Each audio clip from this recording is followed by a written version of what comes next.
오늘 영원한 영광에 대한 바울의 확신이라는 제목입니다. 바울은 고린도 교회 지도자들과 성도들이 자신의 눈물로 쓴 편지를 받고 변화돼서 교회의 문제들을 적극적으로 해결한 그 이치에서 감사와 기쁨으로 마지막 편지를 쓰고 있는 겁니다. 이제 방문하기 전에 마지막 편지.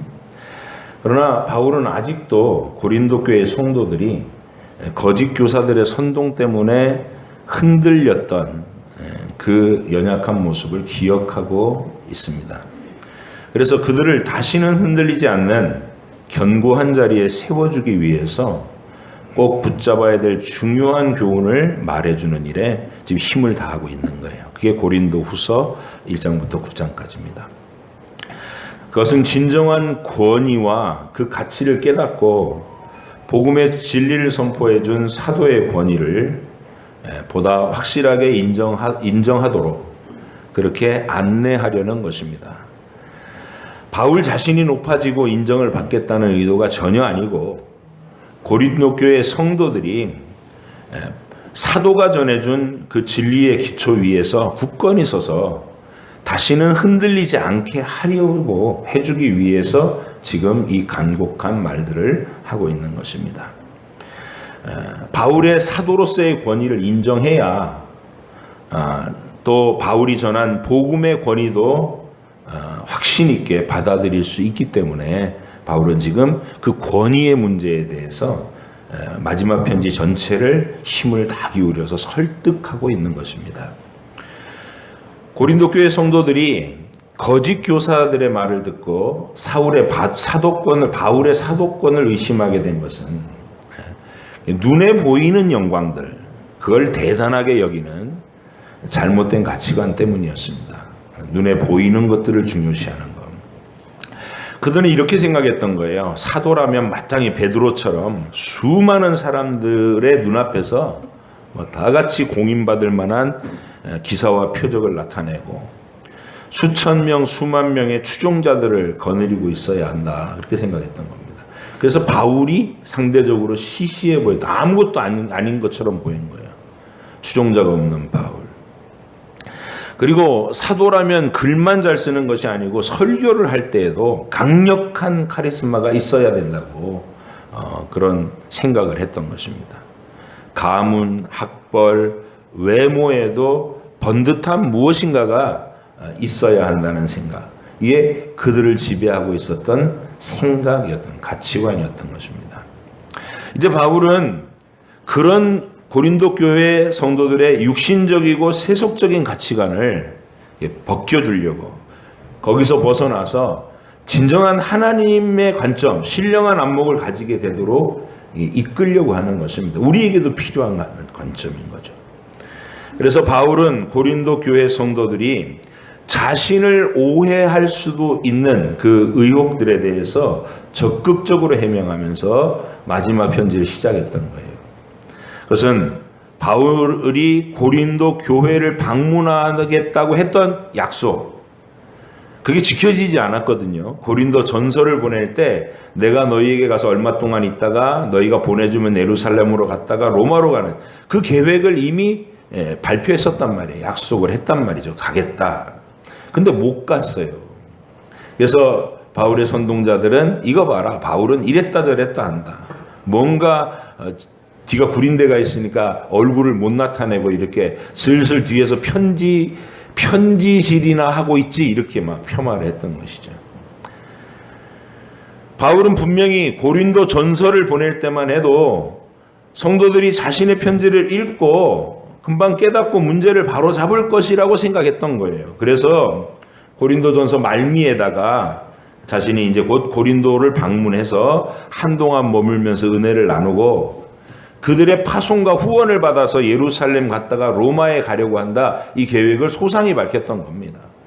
하지만 그 모든 계획은 고린도 교회가 선동자들에게 휩쓸려서 바울의 사도의 권위를 점점 더 걷잡을 수 없이 부정하게 되는 그런 모습으로 어그러지고 말았습니다. 바울은 그들에게로 달려가서 문제를 바로잡기 위해서 막 고성을 질러대고 같이 멱살을 잡고 칼자루를 휘둘러대고 그럴 수 없었다는 것입니다. 교회와 성도들을 보호하기 위해서 자신이 필사적으로 가지 않았다는 거예요. 그래서 대신에 눈물로 쓴, 그리고 강력한 사도적 권위로 쓴 최후의 통첩의 편지를 보내서 그들이 스스로 회개하고 스스로 문제를 바로잡도록 기회를 주고 기다렸다고 얘기하는 겁니다. 그 기다리는 동안 나는 비겁하게 나 혼자 편안하게 발 뻗고 앉은 게 아니라 정말 죽을 것 같은 상황들 속에서 눈물로 기도하고 있었다. 이 얘기를 이제 문제가 해결된 시점에서 차근차근 하고 있는 것입니다. 그리고 이제 지난 시간의 마지막 얘기가 그리스도의 향기 얘기를 해요. 바울을 자신이 이끌어가는 선교팀은 가는 곳마다 그리스도를 아는 냄새를 퍼뜨리는 그리스도의 향기라고 자기들을 말합니다. 그것은 바울 자신이 전하는 생명의 복음을 그렇게 표현한 것입니다. 자기들이 증거하는 것이 복음이잖아요. 그 복음이 예수님 냄새를 나고 예수님 향기를 낸다는 것이죠. 복음이고 생명의 냄새고 살려내는 향기라고 말합니다. 물론 바울이 전하는 예수님의 죽으심과 부활의 소식을 받아들이지 않고 거절하는 사람들에게는 그 자체가 심판의 선언이 되는 것이기 때문에 믿지 않는 자들에게는 사망의 냄새다. 이 말도 함께 했던 거예요. 오직 예수님을 믿고 의지해야 구원을 얻는다 라는 말을 바꿔 말하면 예수님을 받아들이지 않으면, 믿지 않으면 하나님의 무서운 심판을 면하지 못한다는 사망의 선고가 되기 때문입니다. 그래서 그리스도를 아는 냄새는 어떤 사람, 여러분에게는 생명의 냄새고 그리스도의 향기고, 받아들이지 않는 거절하는 자들에게는 죽음의 선고입니다. 영원한 심판의 선고가 되는 것입니다. 이게 바울이 지난 시간에 마지막에 했던 요점이었어요. 그리고 이제 그 말에 이어서 오늘 본문이 이어지고 있는 것입니다.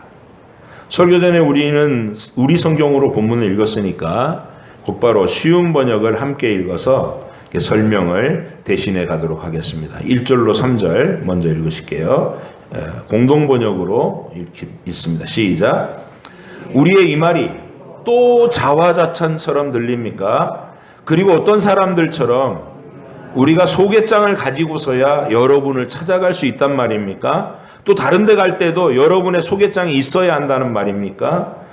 여러분 자신들이 바로 우리의 마음에 새겨져 있는 소개장이 아닙니까? 그것은 누구에게나 다 통하고 누구든지 읽을 수 있는 소개장입니다. 여러분은 분명히 그리스도께서 우리를 시켜서 보내신 소개장입니다.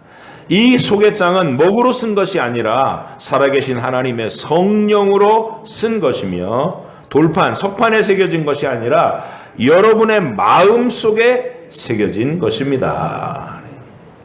우리가 그리스도의 향기다 이렇게 얘기하니까 자화자찬하는 것처럼 들리십니까? 아닙니다. 그 말이. 바울은 새삼스럽게 자신의 사도권을 구구하게 설명해야 되는 일에 대해서 지금 고린도 교인들에게 다시 한번 일깨우고 있는 겁니다. 내가 하나님 아버지와 예수 그리스도께로부터 이방인의 사도로 임명받았다는 사실에 대하여 가장 강력한 증거는 바로 고린도 교회 성도 여러분들입니다.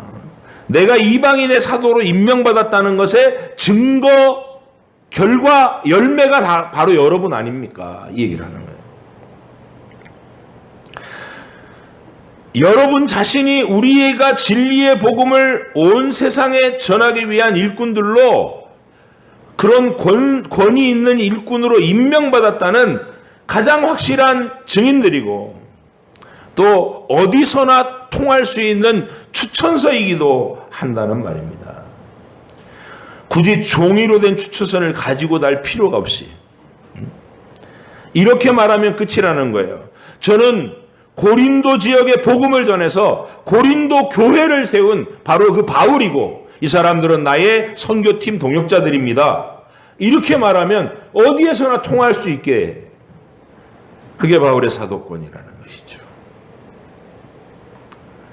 그토록 음란하고 그토록 세속적인 도시인 고린도에 하나님이 교회를 세우셨습니다. 그 일을 저에게 명하시고 우리 팀에게 명하셔서 우리가 그 일을 이룬 사람들입니다 하고 얘기하면 어디 가서도 소개장이 될 수 있다, 그 얘기를 하고 있는 거예요. 고린도 교회는 그런 의미에서 아름다운 선교의 열매였고 바울의 자랑이며 사도로서의 권위를 한껏 증명해 줄 든든한 지원군들이어야 했다는 거죠. 이제라도 그런 힘이 되어 달라고, 그런 안목을 가져달라고 성도들에게 다시 한번 간곡하게 편지를 보내고 있는 것입니다. 그 바울의 심정이 느껴지셔야 돼요, 여러분들이. 자, 4절로 6절도 공동 번역으로 같이 읽어보겠습니다. 시작. 우리는 그리스도를 통해서 하나님을 굳건히 믿고 있기 때문에 이런 말을 하는 것입니다.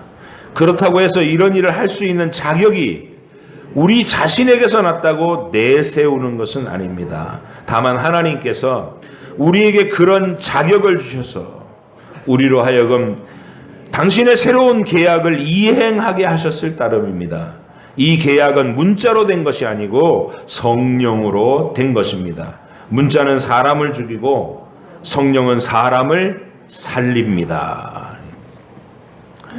여기서 바울은 문자로 기록된 옛 계약, 옛 언약이라는 말을 하면서 새로운 계약, 즉 새 언약이라는, 이것은 문자로 된 것이 아니고 성령께서 복음을 통해서 각 사람을 완전히 새로운 존재로 다시 태어나게 하시면서 그들의 마음속에 진리가 새겨지도록 한다. 그게 새 언약이다. 이렇게 설명하고 있는 겁니다. 옛 언약과, 그 옛 언약은 율법을 얘기하는 거죠. 율법과 새 언약은 예수님이 율법의 약속을 따라 오셔서 십자가에 죽으시고 부활하셨다는 거예요.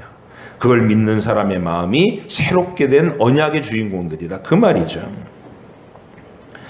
옛시대에 주신 율법은 문자로 전달된 옛 언약이라는 것이고, 바울의 입장에서 그 율법은, 구약의 율법은 살리는 능력이 아니고 오히려 모든 사람을 죄인으로 드러내서 하나님의 심판 아래 무릎 꿇리기 위해서 주신 것이다.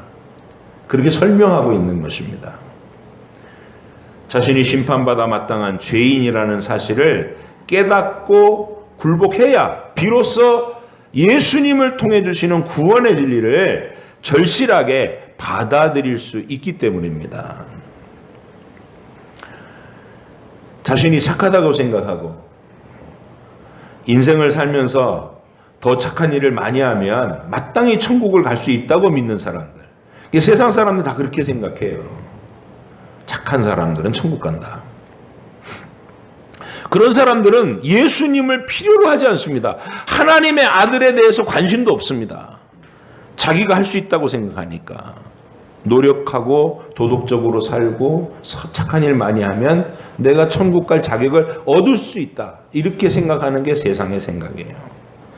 그래서 하나님은 예수님을 이 세상에 보내시기 전에, 하나님의 아들을 세상에 보내시기 전에 유대인들에게 먼저 율법을 보내셔서 하나님의 완전한 율법에 온 세상 사람들이 자신들의 모습을 비춰볼 수 있도록 유대인들을 통해서 그렇게 율법을 보내신 겁니다. 율법이 이웃을 미워하고 탐내는 자들에게 지옥의 심판이 합당하다라고 선포를 하니까 비로소 아무도 자신들이 노력해서는 천국에 갈 수 있다는 말을 못하게 됐다는 거예요. 탐내지도 말아야 된다라니까.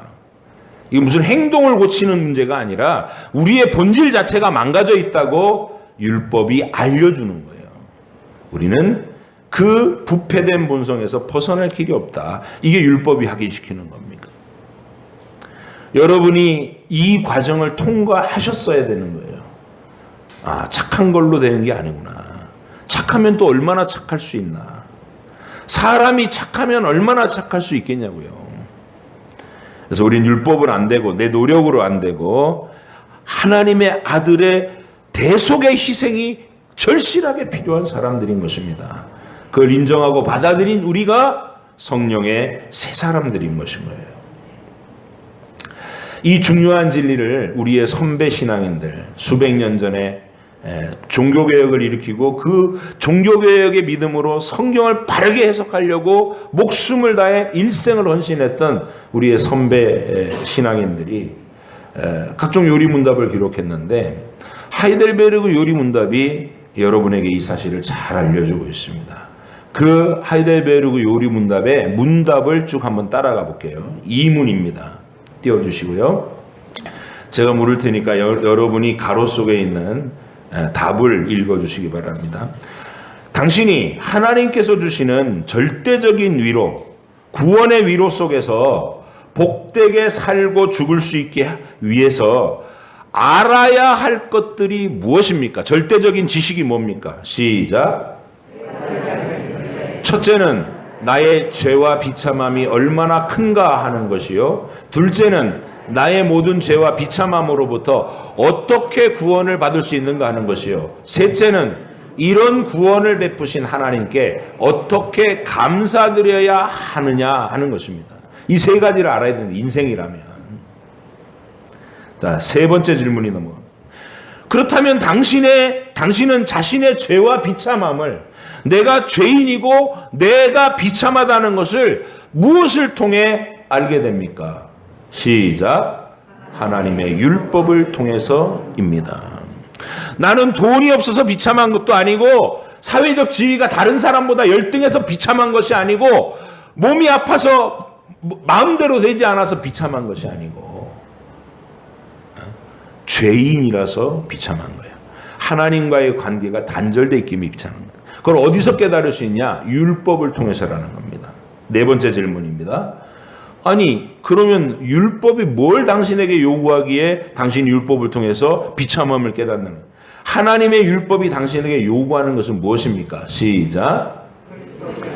마태복음 22장에서 요약하여 가르치셨습니다. 너는 내 마음을 다하고 목숨을 다하고 뜻을 다하고 힘을 다하여 주 너의 하나님을 사랑하라. 이것이 크고 첫째 되는 계명이요 두 번째도 그와 같으니 내 이웃을 네 몸과 같이 사랑하라. 이 두 계명이 온 율법과 선지자의 강령이니라.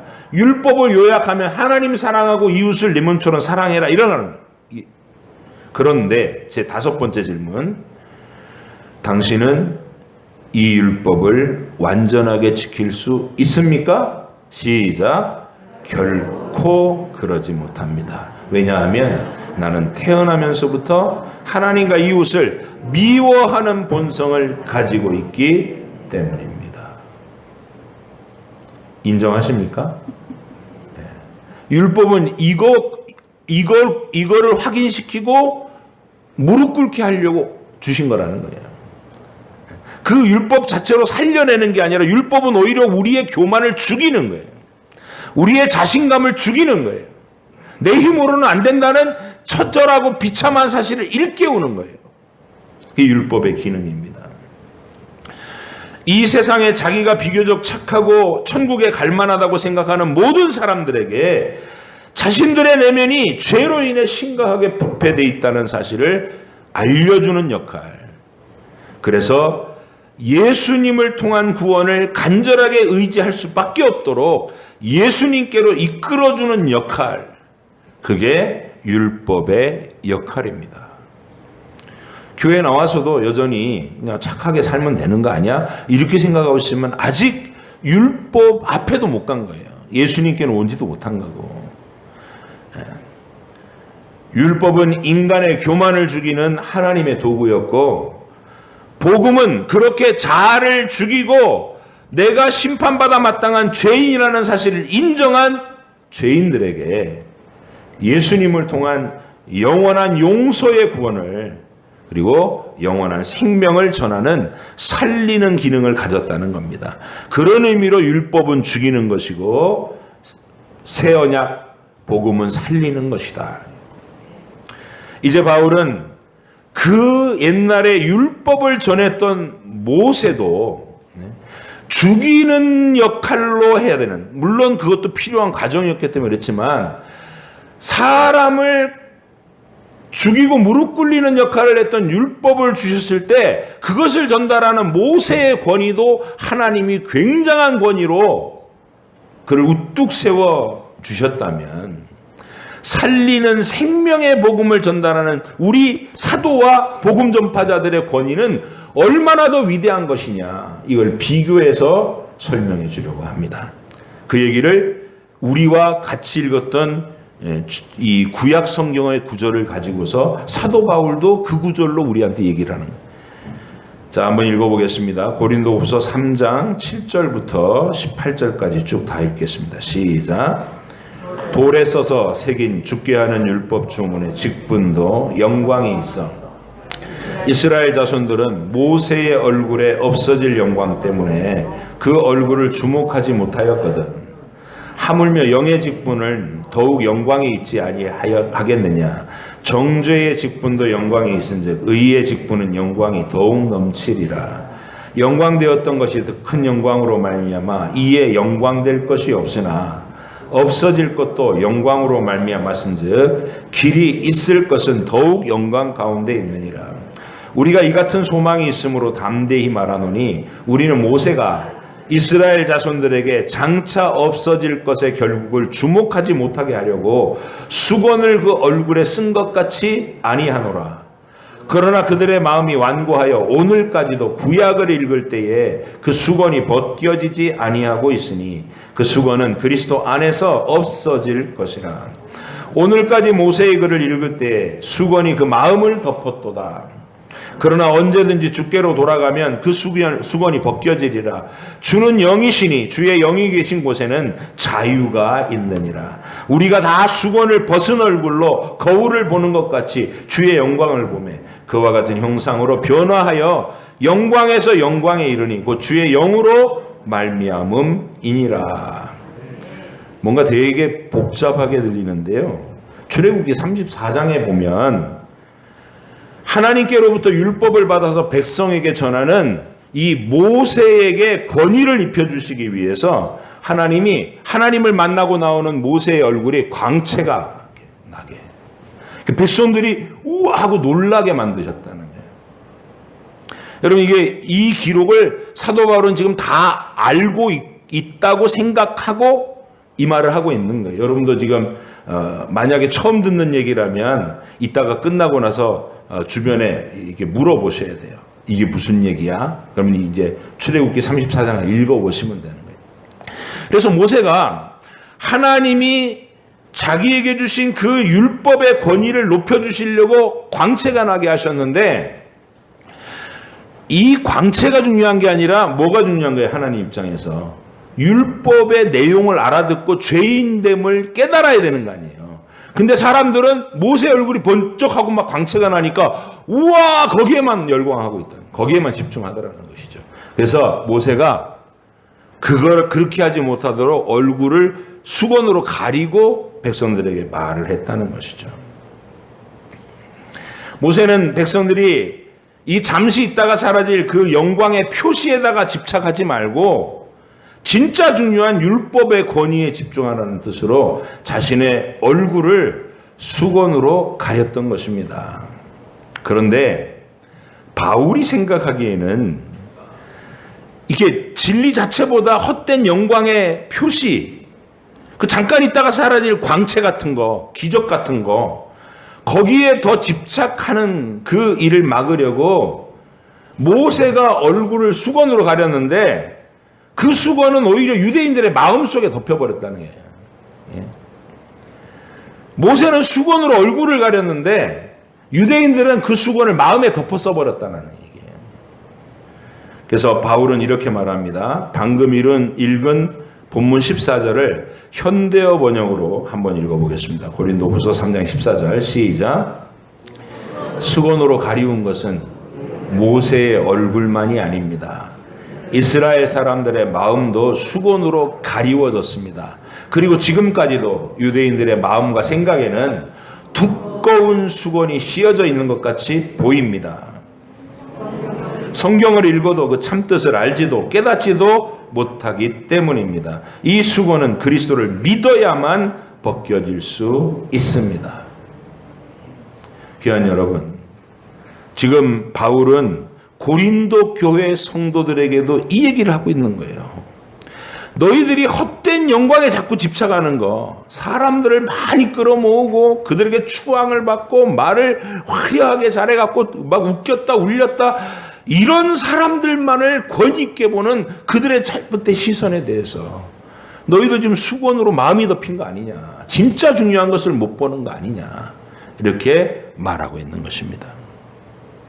여러분이 예배에 나올 때마다 예수님의 복음, 나를 위해 십자가에 죽으시고 3일 만에 부활하신 주님의 복음 때문에 심장이 두근거리고 내 마음에 감격과 벅찬 심정이 들 때 그 사람의 마음이야말로 수건이 벗겨진 마음이라는 거예요. 진짜 중요한 것을 보는 마음. 그래서 바울은 지금 이런 얘기를 하는 거예요. 너희들도 옛 이스라엘 백성들처럼 어리석은 겉모양의 광채에 열광하는 그 잘못에 빠져 있는 것이다, 그런 말입니다. 그래서 하나님께서 생명을 살리는 사도로서의 영광의 표시를 전혀 엉뚱한 것들에서 찾고 있었다. 가문과 학벌과 언변을, 그런 것들을 중요시 여기는 수건이 가려진 마음이라는 것이죠. 고린도 교회 성도들은 거짓 교사들의 말에 휩쓸렸습니다.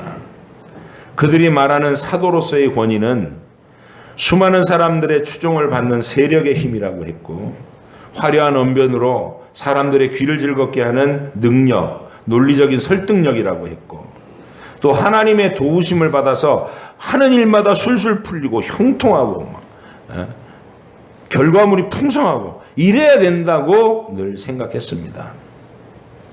고린도 교인들은 그런 거짓 교사들의 말에 휘둘려서 복음을 전하느라고 가난했고 초라한 외양으로 온갖 고생을 다하는 바울과 바울의 선교팀은 한없이 멸시했다는 것입니다. 이제 바울은 계속해서 복음의 진짜 영광이라는 게 뭐냐, 모세가 얼굴에 하나님 뵙고 나서 얼굴에 광채가 나는 것보다 더 위대한 진짜 권위의 표적은 뭐냐, 온갖 고생과 수고를 겪으면서도 불평 한마디 없이 복음을 전하기 위한 그 길에서 끝까지 최선을 다하는 사람, 그 고난받는 여정 그 자체가 영광이다, 그렇게 볼 수 있어야 한다는 것입니다. 오늘은 이제 앞으로 고린도후서 9장까지 해서 그 얘기를 심도 깊게 계속해 나갈 거예요. 오늘은 그 기본적인 확신에 우리가 귀를 기울일 수 있기를 바랍니다. 생명을 살리는 복음의 영광은 겉으로 드러난 모세의 얼굴의 광채 같은 것이 아니다라는 거예요.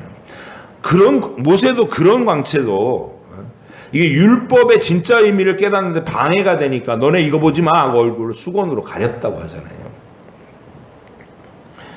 복음의 진짜 영광은 고린도 교인들이 생각하는 것처럼 막 떵떵거리고 잘 나가고 사람들한테 카리스마 있게 휘둘러대고 줄 쫙 세고 무릎 꿇리고 이런 모습이 아니어야 한다는 거예요. 사도 바울이 보이고 있는 오직 예수님의 십자가와 부활의 능력으로 한 영혼이 자신의 죄인됨을 깨달아서 예수님의 구원의 복음을 절실하게 받아들이는 회심과 그를 통해서 교회가 세워지는 일, 그게 진짜 중요한 영광이다라는 것이죠. 여러분의 자랑과 확신은 오늘 무엇을 근거로 하고 계십니까? 교회에 들어와서 신앙을 가지신 이후에도 자꾸 세상 사람들하고 똑같은 기준으로 비교의식을 가지고 서로 비교하고 살지는 않는지 돌아보셔야 됩니다. 나는 학벌이 없어서 이러면서 매일 그 열등감으로 평생을 시달려요. 예수님을 믿은 사람은 그 열등감에서 벗어나야 마땅한 거예요. 나는 복음을 가졌다. 내가 가정 형편이 어려워서 학교는 다니지 못했어도 예수 그리스도의 복음을 아는 일, 성경을 읽고 그 뜻을 묵상하고 하나님 앞에 감격을 누리는 삶에는 누구도 부럽지 않다. 그런 확신이 저와 여러분에게 있기를 바랍니다. 돈이 많지 않아도, 사회적 지위가 높지 않아도 그것 때문에 주눅들거나 늘 우울하지 않은 사람이 되는 것, 이게 구원받은 사람의 본질적인 모습이어야 된다는 것이에요. 사도 바울이 이제 마지막 편지에서는 그거를 가르치고 그 모습이 되도록 고린도 교인들을 설득하려고 이 간곡한 편지를 또 쓰고 있는 것입니다. 귀한 여러분, 우리가 하루하루 최선을 다합니다마는 인생은 내가 계획하는 대로 흘러가지도 않고 또 내가 부모를 선택해서 태어날 수도 없고 여러 가지 자기 인생의 무거운 짐과 상처와 고통은 누구에게나 다 있죠. 한계는 누구에게나 다 있고, 그러나 그런 것들이 여러분을 주눅들게 만들도록 내버려둬서는 안 됩니다. 우리는 복음의 광채를 끌어안은 사람들이라는 것이에요. 나는 비천하고 나는 연약하지만, 나는 무능하고 나는 어눌하지만 예수님이 십자가를 지셨고 3일 만에 부활하셨고 나를 그 영원한 영생의 주인공으로 초대해 주셨다. 그 확신이 여러분을 기쁘게 하고 여러분 평안하게 하고 여러분을 담대하게 만들어 줄 수 있기를 바랍니다. 그걸 연습하셔야 되는 거예요. 저절로 되는 게 아니고, 어떻게 하면 요셉처럼 강인할 수 있을까? 어떻게 하면 요셉처럼 가장 높은 자리에 올라갔을 때도 교만하게 휘둘러대는 게 아니라 오히려 자기를 죽이려던 형들을 용서하고 그들의 생명을 살리는 작용을 할 수 있을까? 그게 우리가 고민해야 하고 힘써 살아야 될 삶의 태도인 것입니다. 가정 안에서도 남편과 아내가 연약한 한계를 갖고 있어요. 그죠? 교회 안에서도 마찬가지로 서로가 연약한 한계를 갖고 있어요. 내 마음에 안 드는 부분이 누구에게나 다 있어요. 그럴 때 그거 갖고 들춰내고 비난하고 정죄하고 서로 등 돌리고 이래서는 안 되는 거예요. 이런 연약한 모습에도 불구하고 우리는 예수님의 사랑을 함께 입었다. 그리고 하나님의 계획 안에 거룩하게 완성돼 갈 것이다. 서로 기다려주자. 서로 용서하면서 기다려주자. 이런 마음으로 서로를 귀하게 여기시고 서로 선대하시는 그런 일들을 교회 생활을 통해, 가정 생활을 통해 계속해 나가셔야 될 줄로 믿습니다. 그거 하라고 주일이 있는 거예요. 서로 마주해서 서로를 용서하고 서로를 높여주고 서로를 존귀하게 여기는 천국의 보석처럼 여겨주는 귀한 믿음과 태도가 오늘 하루 동안 서로 적극적으로 표현되시기 바랍니다. 네. 마음에 안 드는 건 덮어주시고 잘하는 거, 좋은 것들을 격려해 주시는, 그게 가식적으로 들리지 않고 진심으로, 우리는 하나님 안에서 소중한 분들입니다. 서로를 그렇게 지칭해 주면서 함께 지어져가는 우리 모두가 되기를 간절히 부탁드립니다. 기도하겠습니다.